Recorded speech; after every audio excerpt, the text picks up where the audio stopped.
Today I am going to discuss the creation of HOAs and what I see as the problem and how we need to fight in the future for homeowners' rights to maintain these associations, because there's so many of us that live in these associations. I would say 55+% of the United States is actually in a condo association or an HOA. So it's really important for us to understand the people that lobby against homeowners or that say they fight for homeowners, which they actually don't. I think it's a good thing to kind of go back through the history again of HOAs. HOAs were originally created and developed to practice systematically keeping a race or ethnic group out of the association. Now, when they did the Civil Rights Acts of 1968, they actually prohibited any of these declarations that have bias in them or discrimination in them. But what they didn't do is put any oversight or governance over these associations. So what boards can do, if they have issues with a Black neighbor, they can actually treat that neighbor differently without anybody else even knowing it. So if they have a Hispanic or a low-income person and they don't want them in that association, they can actually fine them into foreclosure. And the way they were doing this in Washington State was, giving you that $50 fine and then adding $3,000 worth of attorney's fees to collect those fines and demand them due within 15 days. Well, of course, nobody, especially in these days, has that extra $3,000 plus to just pay out, for attorney's fees. But what I see as a huge problem is that these communities were designed to be maintained by the owners. So you vote in a board, the community votes in the board, they have their vote heard and everything, and then this board is supposed to run the communities. Well, what's happened is trades groups like CAI came in and said, well, let's put the attorneys. So they put the value of attorneys and property managers and construction people and insurance companies above the rights of the homeowners, so that these attorneys could charge fees for mediation and they could charge fees for just fines, and property managers can charge mitigation fees and late fees and office fees and everything. So CAI came in and decided that this is how they were going to help communities. Well, let's go through. I'm going to share some documents from CAI on my computer that I've already uploaded here. This is some of the things that CAI actually says that is a good thing about homeowners associations. So these are some of the superlatives that they used. I guess that's what they called it. So let me see if I can make this a little bit better. All right, so let's go through this. So community association superlatives, responsible neighbors, 8%, amenities like swimming. So only 6% care about the amenities. Safe neighborhoods, well, 15%. Maintenance free, 19%, which they're not maintenance free because they cost you money. Clean and attractive neighborhoods. Of course, everybody wants a clean and attractive neighborhood. Nothing good, 6%.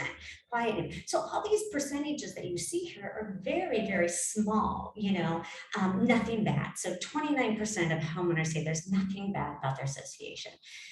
Those 29% are probably the ones that are the board members and the board members' friends. So those are just some things that, CAI is claiming, and I think it's important for us to see those. Now, if you go in, I'm going to show you another one. I don't know why it keeps doing this. So let's see, Savvy, they're talking about the developers here.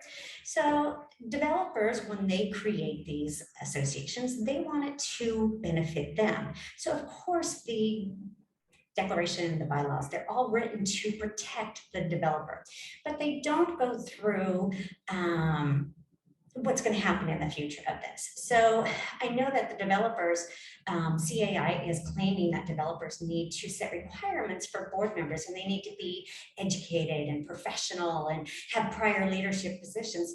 But to me, me, that's not having the neighborhood run the neighbors. So I've always said that these uneducated volunteers should not be allowed to run an association or corporation.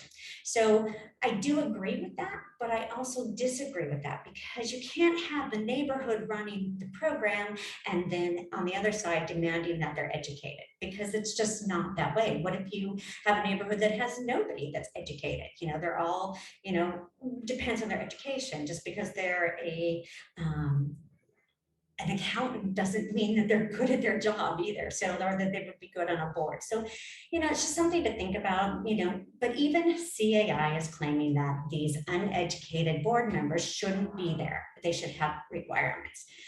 We can educate board members a lot better, and I would be more than happy to educate a few board members. So I've offered my services to educate board members in Washington State for free. So that's something that we could do, is have a program that can educate all the board members on a fair and balanced way. Both board members need solutions for policing residents. I have a really hard time with this, because policing residents' behavior, we shouldn't have anything to do with policing residents. Neighbors should not be monitoring neighbors. That is a problem I've had in the past, but this is the way the laws are set. So when it's a private matter, you have to take it up with the board. And people that are new in these things don't understand that the board has so much power. They're jury, judge, and executioner, which we've allowed for, which isn't fair, which does not allow for due process and all of the other things that are supposed to be in there. So I have a really hard time with the policing neighbors. An association that is looking to find the homeowners isn't working for the homeowners, it's working for their own personal gain. They're trying to make money, they've been under budget, so that this is a way they can make extra money, is by finding the homeowners. Well, any homeowner that buys into a community that all they want to do is find, that's not protecting our home values. Any home you take in foreclosure does not help the values of the other homes. The next one, let's see what they're saying here. This is all from CAI. So they want you to strengthen the alliances with the developers. But unfortunately, however, many developers and attorneys don't focus on the future operational and governance needs of the association after the developer departs. In fact, developers are unlikely to be aware of the problems that arise later from developers. No, they are not doing this for the association. They are doing it to protect themselves as they are the developer. So, but CAI's solution is to have attorneys that are educated in CAI law. I call it CAI law because it's really not a fair law for everybody. So developers must be educated about the value of retaining attorneys who specialize in CIC law. Well, of course, CAI is going to say that. CAI is a trades group. It's a non-profit trades group that is for attorneys, property managers, the construction companies. Now, this trade group, it says they're a nonprofit. They're a 501c6 or something like that. But what people don't understand, that this nonprofit is not tax deductible. So they have all these people, and I'm going to show you some Washington State. Oh, wrong one. Let me open this other one. How many people donate in Washington State to these corporate, or to CAI? Let's see if I can find the right. Cannot find the right one here. So I'm going to have to skip this one for right now because I'm not finding it. So they, CAI has a bunch of people that donate. They have attorneys, they have things that are, like platinum members. So these these property managers and attorneys donate thousands and thousands, $10,000 a year. And this is not tax deductible money. And you would ask, why would they do this? Well, it's because they're making so much money off the homeowners.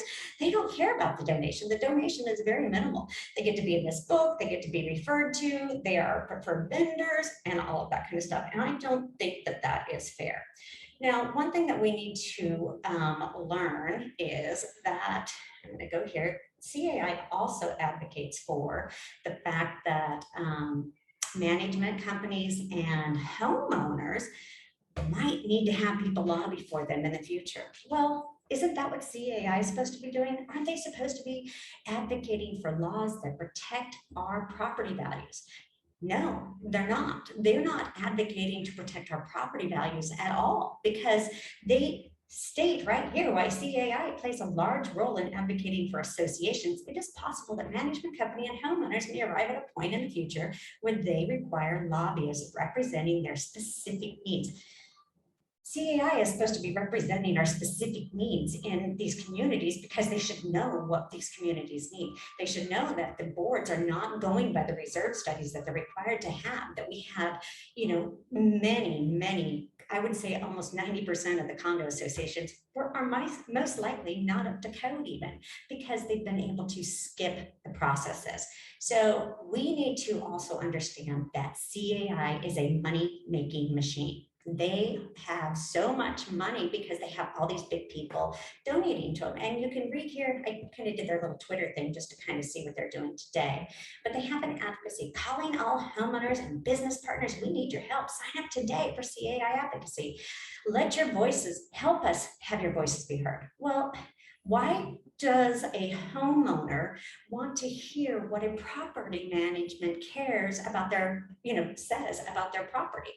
Shouldn't we be asking the homeowners themselves to come testify? Why are our legislators so involved in this that they don't care about what the homeowners think? Well, legislators, CAI is a lobbying group, so of course that's what they want. They are lobbying for their own personal benefit. So they're not lobbying to benefit a homeowner. They in fact lobby for super priority liens. Let's go to that. So here's a super priority lien in all the states. So what this means is that they can take your home as fast as they can. This is a HOA and condo associations have a fast lane to foreclosure. And it's CAI and all of these kind of institutes that have legislated and told the legislators that we should foreclose on people right away, and we shouldn't give them the balance of the money that they get from the auction or selling the home after you foreclose on a home. And in fact, you get to keep all that money, and we leave the homeowners stranded. We leave them stranded with the mortgage company's bill, and then their credit is ruined, and they can't get any rentals or a new home because they have been left bankrupt by CAI's lobbying of non-judicial foreclosures and super priority liens. So they don't advocate for you at all. You need to understand that, and any homeowner that's joining this group needs to understand that. I also find it very strange that CAI has created a mediation group. Now, this mediation group they have to be members of CAI to be one of the people that are the mediators. So you have to be a member of CAI to be a CAI mediator. There's no outside mediators. They just have CAI ones. And the discrimination that they point out is right down here at the bottom. You can see I've circled it, that they even give members. So if your association's a member of CAI, they get a discount, which is what group like CAI would have mediators and then offer a discount to those people that are members and say it's fair and equal? Because you're buying into the belief that the mediator is always going to decide the way CAI wants them to decide. They're not looking at the big picture and the homeowner and what's really going on. They're looking at what's best for them. A mediation program that does not offer due process or, even fair, cost. I mean, the cost of the mediation should be equal for both parties. And instead, these people have lobbied so that attorneys can take your home with no due process. So if you get fined and they put all these things, the attorneys are making the money. And that's the biggest donation that CAI gets is from the attorneys. So the attorneys have made it so they don't even have to fight you in the courts. They just can fine you into foreclosure because you can't afford their fees. Now, Washington State has put a stop to this. You cannot put liens on for fines, fees, and foreclosures. But I just had an attorney the last couple of weeks that's fining people and threatening foreclosure for these fees and fines. The people are up to date on their association dues, but the attorney is threatening foreclosure because of the fines that she's unethically applying to their account. Their documents require due process, but this attorney is allowing a board. First of all, the property manager she's on the board and she is not an owner. And the owner is the owner of the property management company, and the property management company and they're owners, and there's so much conflict of interest, but this attorney won't even acknowledge the conflict of interest. She does not care because she's just charging these people thousands of dollars. I think right now they're up to $15,000 that she has demanded due. And I have referred to these people to an attorney in Washington State. But CAI is not a fair program. They are not fair lobbyists. They are lobbyists for the attorneys and the property managers and all of that, but they do not lobby for you. They lobby to take your home as fast as they can. They lobby to not be fair. They lobby to not have due process. They lobby to not allow you your 6th and 14th Amendment rights. That's what they lobby for. So if you really want to fight your HOA and your condo association, start by calling your legislator. The next thing you can do is send me an email at hoafightclub@gmail.com, and we can discuss how you can help us fight this problem. I would love to see emails from everyone that wants to fight. Then I can make an email list of everyone in the nation that does not agree with these policies. You need to call your legislators. I've called mine and I'm demanding that they protect homeowners. I don't own an HOA anymore because I got out of it. I had to sue my association, which cost the homeowners. If the board is hiring an attorney and spending $15,000 on attorney fees for your $50 fine or your $200 past due assessments, they could have just helped you in the long run. Then we would have people in their homes, the community could stay whole, and everything would be nice. Everybody needs help every once in a while. Why aren't these communities looking at helping people instead of hurting people? I found that my past due assessments that were for the association I lived in, the past due assessments for the total people past due was $13,000. The attorney fees to collect those assessments were $38,000. So think about that. Is that what is going to save that association? Because what's bankrupting the association is actually the attorneys that are charging those unethical fees to collect for things they don't even know if they're due. If you get fined for something, it's not like the attorney goes through things and says, oh yeah, this is wrong, let's verify this. They don't verify anything. They just collect. That's all they do. They don't investigate. They don't do anything that will not profit for them. So you need to think about this. We need to hold CAI, the trades group that's non-tax deductible, that people are donating thousands and thousands of dollars to keep you in bondage. That's who you need to be complaining about.